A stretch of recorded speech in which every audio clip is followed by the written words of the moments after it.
Hi, just a heads up. This chapter of the Judo Science Journal was created with help from AI. Some of the voices you'll hear are synthetic, but the ideas come from real research and real judo. Chapter 13. The Mental Edge. Exploring mental toughness in judo. Part 1. Is mental toughness real or just a story we tell about winning? It's golden score. You're 90 seconds past exhaustion. The grip feels like wet rope in your hands. Your opponent twitches into a drop seoi throw. In that split second, commentators will later say someone wanted it more. But what actually separates the judoka who fires back from the one who freezes? We like to call it mental toughness. It's a clean explanation. Heroic, marketable. It fits neatly beside Olympic montages and Silicon Valley mantras about grit. But when researchers tried to isolate this thing called toughness inside elite judo, they found something far messier and far more interesting. Part 2. What is mental toughness really?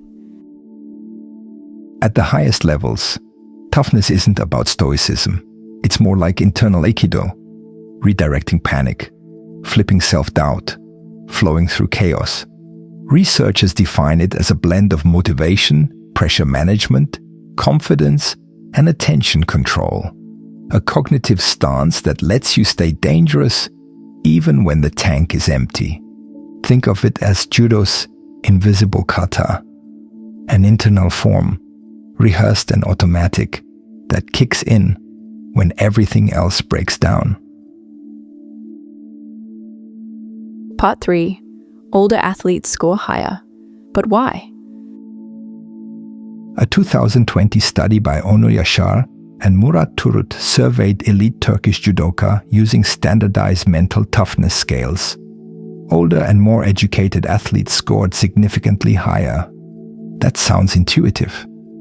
More mat time, more scars, more perspective. But here's the complication.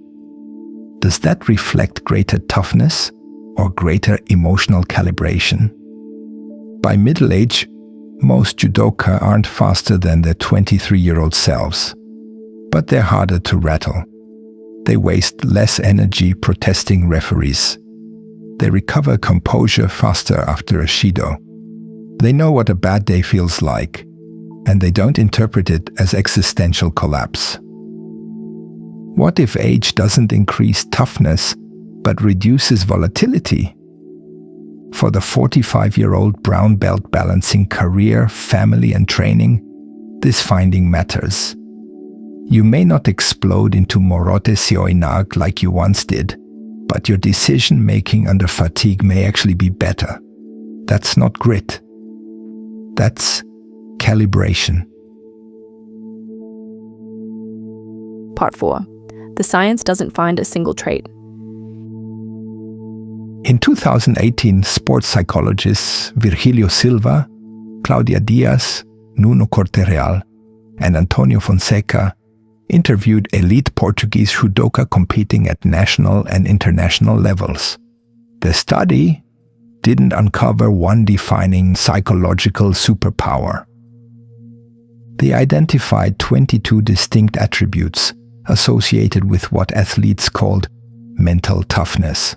Not one trait, 22.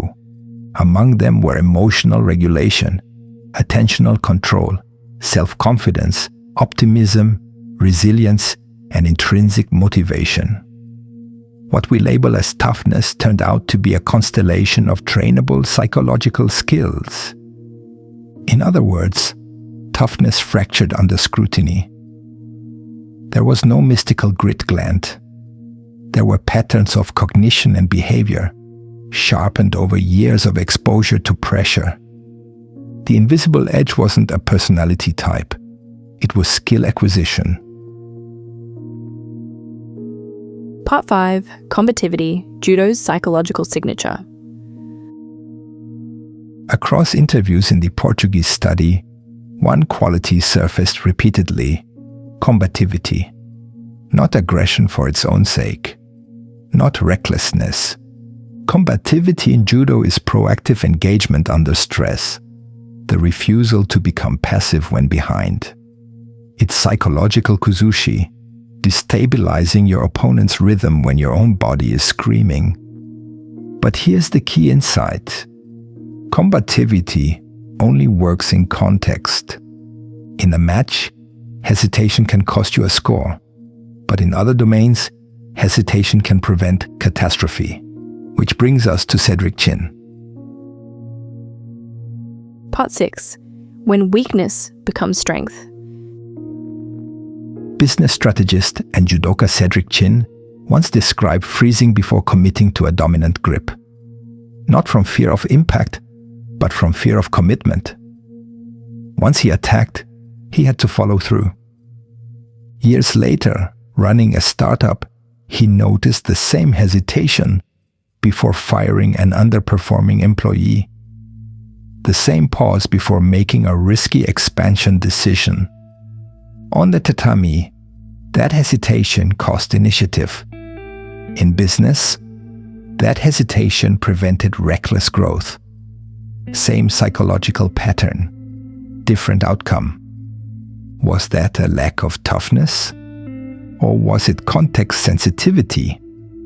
We glorify the fighter who charges forward. But outside the tatami, the world often rewards restraint. The Silicon Valley obsession with grit flattens this nuance, turning resilience into a brand asset. Judo exposes the flaw in that narrative. A trait isn't inherently strong or weak. It becomes functional or dysfunctional, depending on the environment. Part 7. The danger of the grit myth. Mental toughness has become a cultural currency. From Angela Duckworth's research on grit to Olympic commentary that credits medals to wanting it more, we love simple psychological explanations. But the judo data resists simplicity. The Portuguese researchers didn't find unbreakable warriors. They found athletes who had learned to regulate emotion, narrow attention, and perform near baseline under stress. One paper reframed mental toughness, not as superhuman resilience, but as the ability to perform consistently at your own level, despite pressure. That's quieter than grit. It's less cinematic, but it's more precise. Part 8. Back to golden score. So let's return to that exhausted moment.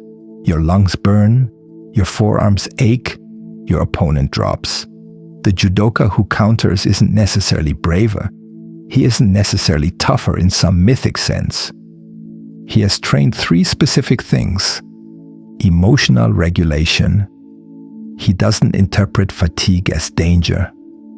Attentional control. He locks onto the lapel, not the scoreboard. Self-trust. He commits without overthinking outcome. He performs at his trained baseline. That's not heroism. That's psychological skill. And skill, unlike myth, can be practiced. Final thought. We like to imagine the champion in golden score as unbreakable. The science suggests something subtler. Not unbreakable, but regulated. Not fearless, but practiced. And that's it for today. Thank you for listening to this chapter of the Judo Science Journal. Looking forward to seeing you on the next one.